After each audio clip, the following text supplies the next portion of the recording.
I was hanging out at the southeast playground with some of my friends.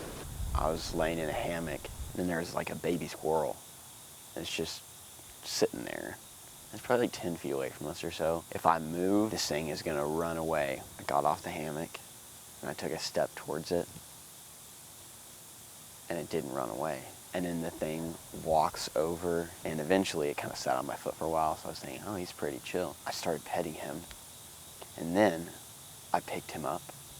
I was just kind of hanging out with him in my hands, and then I like put him on my shoulder, and he was kind of sitting there like a little parrot or something. And then I took him over like back to the hammock, and then I laid down, and he was kind of like laying right here. We kind of hung out for like 2 hours or so. I had to go home, so I'm thinking, all right, I'm gonna go put this squirrel back. So I go and walk over and set the squirrel on the tree.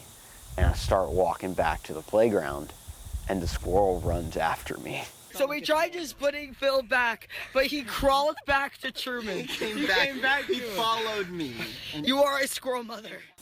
And I was like, oh no, dang it, this squirrel's attached to me now. And then I looked it up to see like if a squirrel's following you, what's that about? If a little baby squirrel's following you, it's probably because it got like abandoned by its mom or something, and then it like gets attached to the next thing that gives it attention, which, you know, was me. I couldn't really like let it go, because then it also said it's gonna die if like you don't like take care of it or something.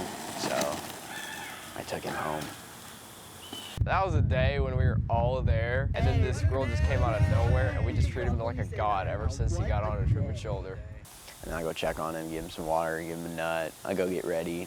I kind of think he got adventurous during the day, because every day when I got home, he'd be a different place in the garage. He wouldn't be in his box. He'll be like sitting on top of a basketball or something in the corner. And I'd be like, sup?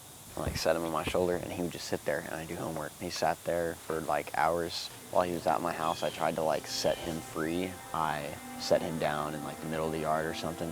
And then I walked back to the house, and before he had a chance to like get after me, I like went in and like closed the door to see if eventually he would go. I come back like 10 or 15 minutes later, and he's still standing there. I was like, God, that was probably a real serious point where I was like, the squirrel needs me.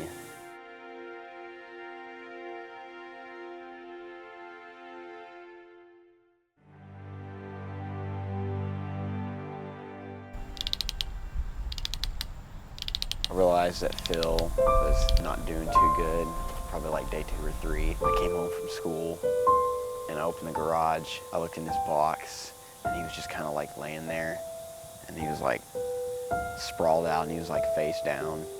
We tried to get him to eat, and he wouldn't eat, and we tried to get him to drink, and he wouldn't drink. Well, I can say that me and Truman, we were there in his last breath, which that was actually really sad, because we grew a big connection with the little guy. I think Phil and I had a great relationship. It was like a very close, like, mother and son, except for I'm not a female, you know. I did have a funeral for Phil. I put him in a shoebox. I put some nice tissue paper in there, and then I dug a hole and I buried him.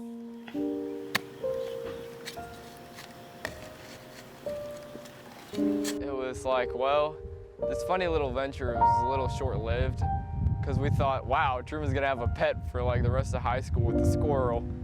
You know, how many people can say that? I think Phil impacted me in kind of a way to like show me how to take care of stuff better. Because in all honesty, I didn't do all that great. If I could say one last thing to Phil, love you, bub.